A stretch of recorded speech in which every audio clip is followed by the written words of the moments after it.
Dear students, we have so far discussed about the alimentary canal, its organs, that is what is included in the alimentary canal. Beginning with the mouth, the next region opening the mouth was the buccal cavity.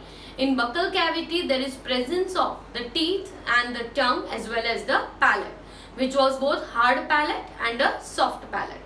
After which we have discussed that the next region was pharynx, which was common for food as well as air. Food और air के लिए जो common passage था उसे कहा जाता है pharynx. और फेरिंग्स जो होता है that will ultimately lead to to openings. मतलब फेरिंग्स के बाद दो ट्रैक्स आते हैं. The one on the anterior side is called the trachea and the one on the posterior side is called the oesophagus. Trachea का जो opening होता है उसे कहा जाता है glottis and it is covered by epiglottis during swallowing of the food, right? So next passage will be the esophagus passage. The food will enter from pharynx into which passage? Esophagus. Esophagus about 23 to 25 centimeter long tube है जो आपके नेक से लेके thoracic cavity को cross करके diaphragm को cross करके it opens into the J-shaped stomach. Stomach was divided into different parts, though that is only for the purpose of study. Internally stomach divided नहीं होता. तो स्टमक में रीजन थे, fundus part था, cardiac part था और pyloric part था. Stomach का पाइलोरिक पार्ट ओपन किस में होता है? It will be opening into the next region that is the small intestine. Small intestine का और स्टमक के बीच में जो स्फिंक्टर था जिसे कहा जाता है पाइलोरिक स्फिंक्टर. और स्मॉल इंटेस्टाइन के कितने पार्ट्स थे? 3 पार्ट्स थे. The first part was known as the C-shaped duodenum or the U-shaped duodenum. Then after there was the second part called jejunum and the third part called ileum. Ileum opens into the large intestine. और large intestine जो है उसके भी parts हैं. First bag-like bulge structure is known as the cecum. Cecum जो होता है उसमें कई सारे बैक्टीरिया प्रेजेंट होते हैं. Some symbiotic bacteria associated with digestive system. They are mainly responsible for absorption of vitamin K. फिर आ जाता है there is a longer part which is called colon, ascending, transverse and the descending colon. And colon ends into the last part which is called the rectum. Rectum में fecal matter store होता है और ultimately through the anus the waste will be eliminated. I said you before also that the elimination of the digestive waste जो eliminate होता है उसे कहा जाता है defecation. The process of removal of the digestive waste is referred as defecation. Now we are moving on to the next part, that is histology of the alimentary canal. Histology of alimentary canal में हम क्या पढ़ते हैं कि जब कभी भी हम alimentary canal का cross section लेते हैं, whether it is in the region of esophagus, whether it is in the region of stomach or it is in the region of intestine, कोई भी जगह से हम क्रॉस सेक्शन लें तो हमें एलिमेंट्री कैनाल में 4 लेयर्स देखने को मिलते हैं. मैं क्या कह रही हूँ कि एलिमेंट्री कैनाल का क्रॉस सेक्शन लेने पर कितने लेयर्स देखने को मिलते हैं? 4. हमारी जो एलिमेंट्री कैनाल है that consist of 4 layers. Now what are these 4 layers? So we are first mentioning the names of these layers. So the cross section of alimentary canal shows 4 layers and these layers are known as serosa. The serosa is the outermost layer. Muscularis, submucosa and mucosa. तो हमारी जो alimentary canal है उसका कहीं से भी अगर cross section लिया जाए, वेदर इसोफेगस को भी अगर कट करके ऑब्जर्व किया जाए तो वहां पे कितने लेयर्स हैं उसकी वॉल में 4 लेयर्स देखने को मिलते हैं. और ये 4 लेयर्स जो हैं इन्हें कहा जाता है सेरोसा, मस्क्युलरिस, सबम्यूकोसा एंड म्यूकोसा. ऐसे 4 लेयर्स होते हैं. तो हम हर एक लेयर की बात करते हैं, right. So first we talk about the layer that is serosa. अगर हम सेरोसा की बात करें तो सेरोसा जो है that is the outer most layer, it is the outer most layer. मतलब अगर ये एलिमेंट्री कैनाल है तो सबसे ऊपर का लेयर कौन सा होता है, सेरोसा होता है, जो एक्चुअली एक एपिथेलियल लेयर है।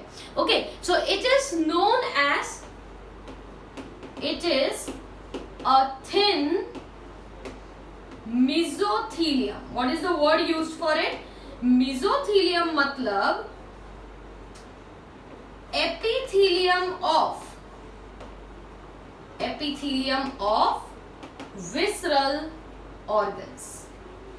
मतलब कोई भी ऑर्गन की जब हम बात करते हैं, whether it is digestive tract और whether it is any of the organ, हर एक ऑर्गन का सबसे बाहर का कवरिंग जो होता है वो एपिथेलियल ही होता है। हर एक ऑर्गन में कनेक्टिव टिश्यू भी होता है, एपिथेलियल टिश्यू भी होता है, पर सबसे बाहर जो है वो एपिथेलियल है। जैसे कि हमारी स्किन है तो this is also considered to be the epithelial layer. But epithelial layer अलग अलग टाइप्स के होते हैं, राइट? तो एपिथेलियल लेयर्स के भी क्लासिफिकेशन है जो हम नेक्स्ट चैप्टर्स में डिस्कस करेंगे। पर कोई भी ऑर्गन का आउटर मोस्ट कवरिंग एपिथेलियम होता है, पर जब विसरल ऑर्गन्स का एपिथेलियम हो तो उसको कहा जाता है mesothelium. What it is called? Mesothelium, which is the epithelium of visceral organ. Visceral organs मतलब इंटरनल हॉलो ऑर्गन्स, जो हमारी बॉडी के इंटरनल हॉलो ऑर्गन्स है। जैसे कि डाइजेस्टिव ट्रैक्ट है तो हॉलो ही, क्योंकि बीच में क्या है, एक पूरा ही एक ल्यूमेन है, एक स्पेस है जिसमें से फूड ट्रैवल करता है। तो ऐसे ही हॉलो ऑर्गन्स जो होते हैं उनके एपिथेलियम को कहा जाता है mesothelium. So what is the serosa layer? Serosa is the outer most layer and serosa it is a thin mesothelium, thin mesothelium, that is epithelium of the visceral organ. Another thing is it has some amount of connective tissue, मतलब connective tissue है उसमें, but the amount of connective tissue present in the serosa layer is very less। मतलब बहुत ही कम connective tissue इसमें present है। Mainly ये क्या है, एपिथेलियल लेयर है। तो यहाँ पे आप जो सबसे बाहर देख सकते हो, this outer most region is referred as serosa. What it is called? Serosa. सिर्फ मैं बाहर की व्हाइट बाउंड्री की बात कर रही हूँ, उसे क्या कहा जाता है?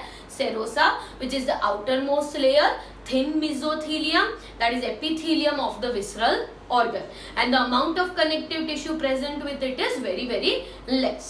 Next हम बात करते हैं about the second layer, जिसे हम कहेंगे muscularis.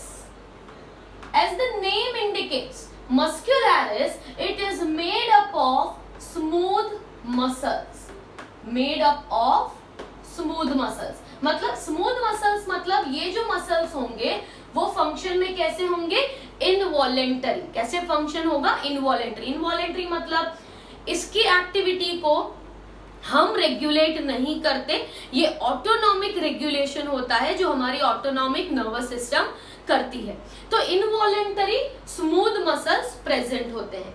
ये जो स्मूथ मसल्स होते हैं वो दो तरह के होते हैं, that is outer muscles are longitudinal and the inner muscles are circular, and sometimes oblique muscles are also present.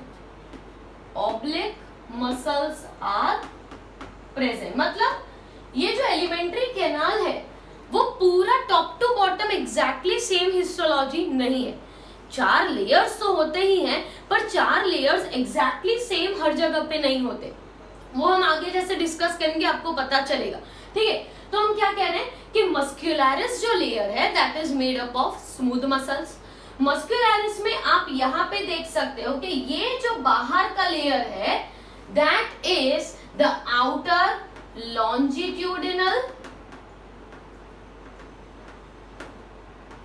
longitudinal, that is the outer, and this one is the inner circular। but collectively outer longitudinal muscles and inner circular muscles are collectively known as what? Collectively they are the layer of muscularis. collectively उसे हम क्या कहेंगे? muscularis ही कहेंगे, ठीक है. Stomach होता है, तो स्टमक का अगर क्रॉस सेक्शन लिया जाए तो along with longitudinal और circular you will get a third type of muscles also, जिसे कहते हैं oblique muscles.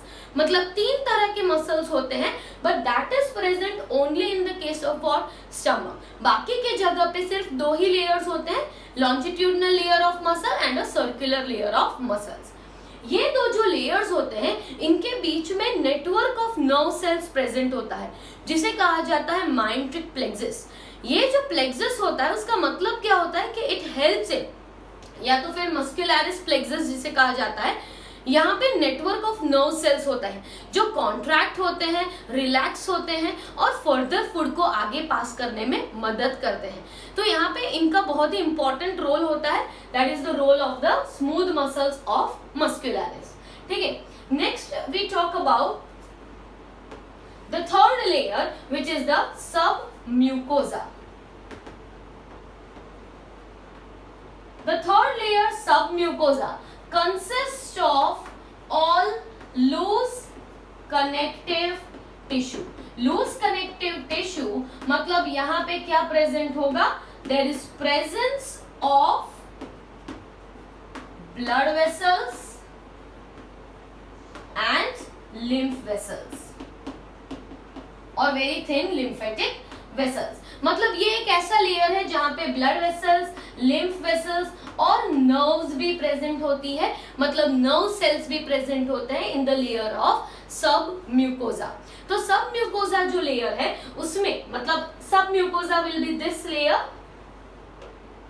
This is known as the submucosa. तो सब म्यूकोजा जो लेयर होता है इसमें कई सारे ब्लड वेसल्स और कैपिलरीज प्रेजेंट होते हैं, नर्व सेल्स भी प्रेजेंट होते हैं. So that is providing the blood supply to the whole alimentary canal. It will be providing the blood to the whole alimentary canal. Moreover जब हम submucosa की बात करते हैं तो duodenum particularly has presence of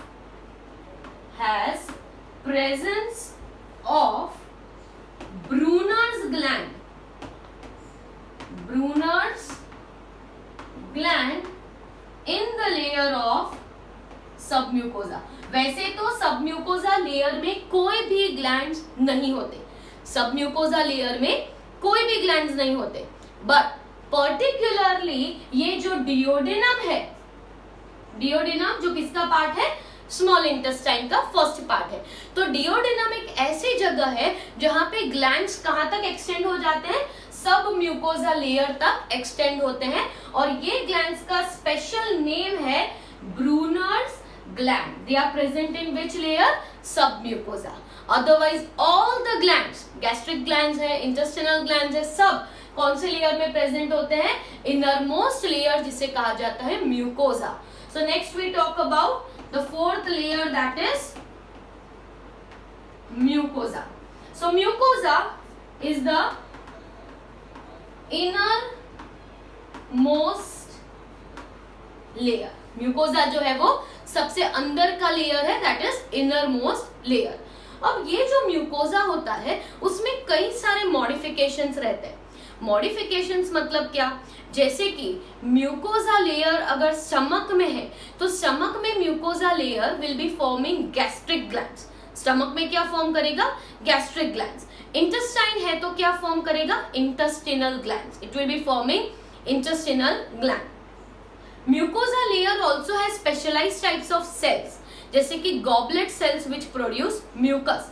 तो mucosa layer जो होता है वो बहुत सारा वेरिएटेड होता है, वेरिएगेटेड होता है, मतलब कि अगर स्टमक में है तो म्यूकोजा लेयर जो है वो स्ट्रेट होगा, राइट, कंटिन्यूअस होगा. पर अगर वो इंटेस्टाइन में है तो mucosa layer will be forming the villi. What it will form? the villi, that is finger like projections which will be responsible for absorption of the food. तो mucosa layer जो है वो इन तीनों लेयर की तरह कंटिन्यूस सेम टू सेम नहीं रहेगा. क्या होता रहेगा, depending upon the organs mucosa layer will be slightly very. ठीक है, तो यह मैं यहाँ पे मेंशन कर रही हूँ some of the key points that mucosa layer it will give rise to gastric rugae, that is folds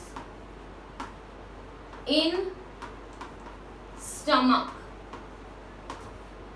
and villi, that is finger like projections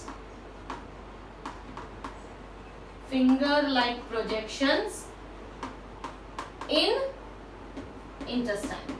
अब ये पॉइंट बहुत ही ध्यान से समझिएगा. क्या लिखा है कि म्यूकोजा है, तो ये हमने जो यहाँ पे सबसे अंदर ड्रॉ किया हुआ है, that layer is referred as a mucosa layer.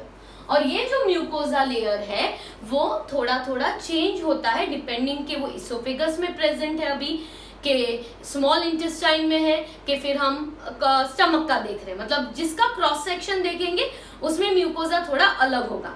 जैसे कि स्टमक है तो स्टमक के अंदर म्यूकोजा बहुत सारे फोल्ड्स फॉर्म करता है. मैंने पहले भी कहा था कि स्टमक कैसा है, it is a sac like structure but it has several folds. Several folds मतलब जब फूड अंदर एंटर होता है तो ये फोल्ड्स अनफोल्ड हो जाते हैं so that it can accommodate more food. तो स्टमक का ये जो फोल्डिंग है वो फोल्डिंग किसकी वजह से है, mucosa layer which will be forming the structure called gastric rugae which is nothing but the folds of the stomach. Same way अगर हम म्यूकोजा इंटेस्टाइन में ऑब्जर्व कर रहे हैं तो इंटेस्टाइन में म्यूकोजा में क्या प्रेजेंट होगा, विलाई प्रोजेक्शंस ऐसे प्रेजेंट होंगे. And this villi like projections, finger like projections, they will be increasing the area for absorption of the food. We can also say that it will be giving rise to the goblet cells, glands, gastric glands, intestinal glands. ये सब किसमें से बनता है, mucosa layer में से, जो हम आगे डिस्कस कर रहे हैं. और एक चीज यहाँ पे जो स्पेस है, this space is nothing but it is lumen. Lumen मतलब जिसमें से फूड ट्रेवल करेगा. फूड जो है it will be passing through which part, lumen. और ल्यूमेन के सराउंडिंग सबसे पहला लेयर म्यूकोजा, फिर क्या आएगा, there will be the layer of submucosa, फिर क्या आएगा मस्कुलरिस, और सबसे बाहर सेरोसा. तो सेरोसा का फंक्शन प्रोटेक्टिव रहेगा, right. Rest of the region, some of them have presence of nerve cells and muscles which help in contraction. Some of them will be having blood vessels which will be supplying the blood. Some of them will be giving rise to the glands, stomach glands मतलब gastric glands, intestinal glands, villi, gastric rugae, वो सब किसके modifications हैं, mucosa layer के. तो हम आगे इसके बारे में बात करते हैं.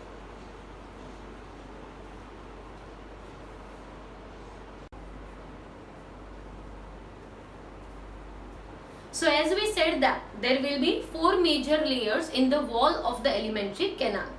जो alimentary canal की wall है उसमें सबसे बाहर होता है सेरोसा, फिर होता है मस्कुलरिस, फिर होता है सब mucosa and the innermost layer जिसे हम कहते हैं mucosa.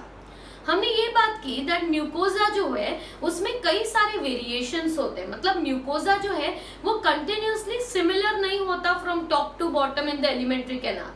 Depending upon the mucosa of mouth, the mucosa of buccal cavity, mucosa of the esophagus, mucosa of stomach, there slow slight variations amongst itself. तो ये variations क्या होते हैं, जैसे कि मैंने कहा कि स्टमक है तो स्टमक में mucosa is going to form several foldings जिसे कहा जाता है गैस्ट्रिक रूगे. तो mucosa of stomach will be forming gastric rugae whereas mucosa of intestine will be forming the villi. Particularly small intestine की बात करें कि small intestine में अगर mucosa layer जो present है, what it will be showing? It will be showing the villi. So these villi are having presence, मतलब villi के जो cells होते हैं ये cells के पास और छोटे माइक्रोस्कोपिक प्रोजेक्शंस होते हैं जिन्हें कहा जाता है microvilli and that gives a brush border appearance. ठीक है, तो म्यूकोजा स्टमक में क्या फॉर्म करता है, फोल्डिंग्स फॉर्म करता है जिसे कहा जाता है गैस्ट्रिक रूगे. और म्यूकोजा इंटेस्टाइन में हो तो it will be forming the villi part. Okay, and these cells of villi we will be mentioning that the cells of villi forms microscopic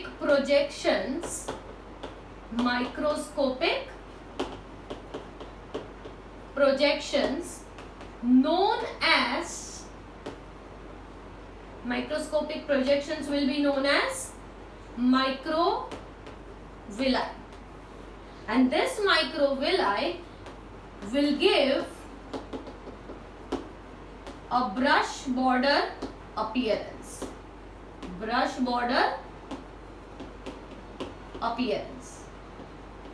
right, तो ये जो विलाई है, यहाँ पे मैंने जो डायग्राम ड्रॉ किया है that is of the intestinal reason.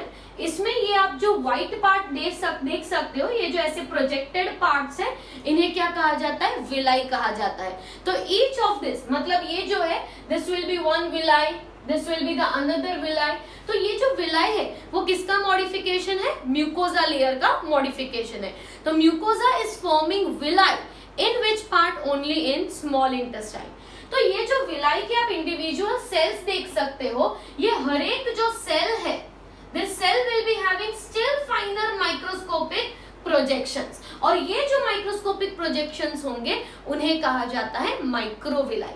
और ये जो माइक्रोविलाई है दैट इज स्मॉल प्रोजेक्शंस. तो ये कैसा दिख रहा है? Appearance like a brush border, इसीलिए इसे कहा जाता है ब्रश बॉर्डर एपिथेलियम.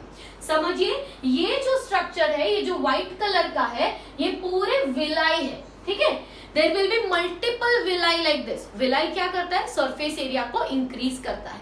ये इंक्रीज सरफेस एरिया क्या हेल्प करेगा? तो increase surface area will help in rapid absorption of the food which is being digested. तो एब्जॉर्प्शन कहाँ होता है? स्मॉल इंटेस्टाइन में, इसलिए विलाई की जरूरत भी कहाँ है? स्मॉल इंटेस्टाइन में. ठीक है, तो यहाँ पे it will be giving a brush border appearance and they enormously increase the surface area, enormously increases the surface area for rapid absorption of digested food. मतलब इंटेस्टाइन में जो फूड डाइजेस्ट हुआ है, right, that will be rapidly absorbed by what? The villi. तो क्या लिखा है कि विलाई के जो सेल्स हैं, these cells will be forming microscopic projections. In projections को कहा जाता है microvilli. Microvilli will be giving a brush border appearance because it will B appearing like this. Okay, दूसरी चीज, माइक्रोविलाई का फंक्शन क्या है? सरफेस एरिया को और इंक्रीज करना, so that more rapid absorption can take place. अगर हम इस विलाई की बात करें तो विलाई के अंदर क्या है? विलाई के अंदर होता है एक लार्ज साइज लिम्फेटिक वेसल, और इस लार्ज साइज लिम्फेटिक वेसल को कहा जाता है lacteals. What it is called? Lacteals. Large sized lymphatic vessels are known as lacteals. सिर्फ लैक्टियल्स नहीं होते, साइड में अगर आप देखोगे तो there will be presence of blood capillaries. Which capillaries? क्योंकि आर्टरीज सेंटर होती है और वेन्स एग्जिट होती है एक विलाई के अंदर. तो arteries will be dividing into the capillaries and they will again fuse to form the vein. तो यहाँ पे each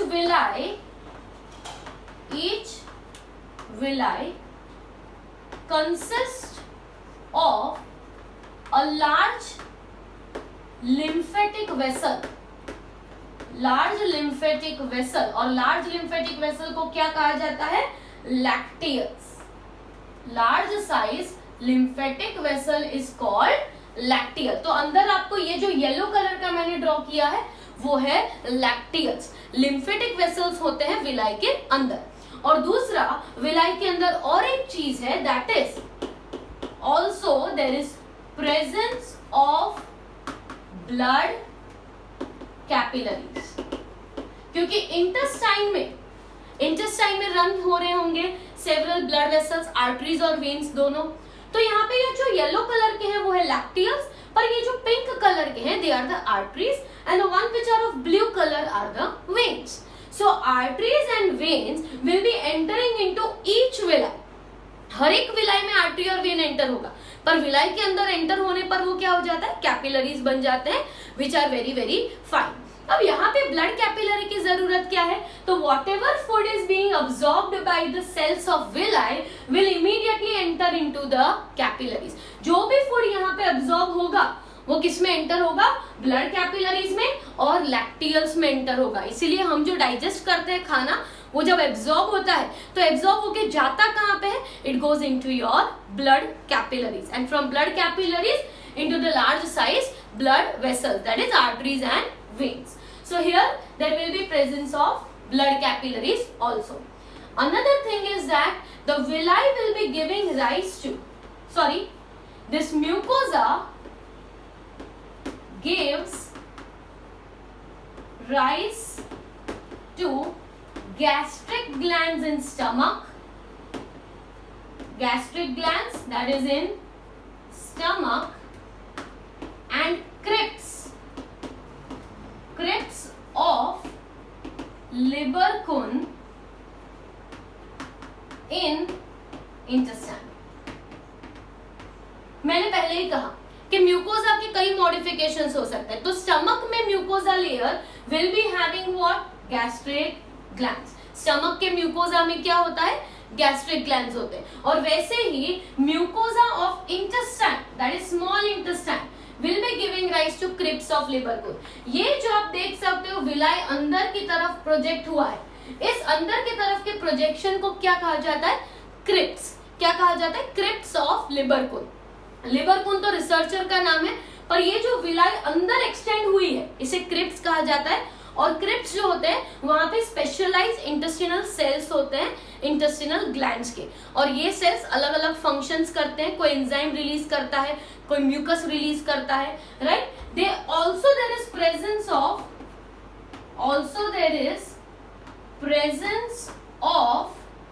goblet cells that releases mucus for lubrication. Food easily आगे पास हो सके, इसीलिए दोनों intestinal gland as well as gastric gland इनके पास गॉबलेट सेल्स होते हैं. और गॉबलेट सेल्स जो होते हैं वो एक स्लाइमी फ्लूइड रिलीज करते हैं जिसे कहा जाता है म्यूकस. और म्यूकस जो होता है it lubricates the food so that food can pass on easily. मतलब सबसे इंपॉर्टेंट लेयर जो म्यूकोजा है, it can give rise to folds, it can give rise to glands, it will be giving rise to the villi. So mucosa layer में कई सारे modifications होते हैं, ठीक है. तो ये पूरा एलिमेंट्री कैनाल है, उस एलिमेंट्री कैनाल में 4 लेयर्स तो होते हैं, but depending upon the function of organ हर एक जगह पे, स्टमक है, इंटेस्टाइन है, लार्ज इंटेस्टाइन है, हर एक जगह पे कोई ना कोई मॉडिफिकेशंस आते हैं, पर 4 बेसिक लेयर्स इनमें प्रेजेंट होते हैं. Next we will talk about the digestive glands.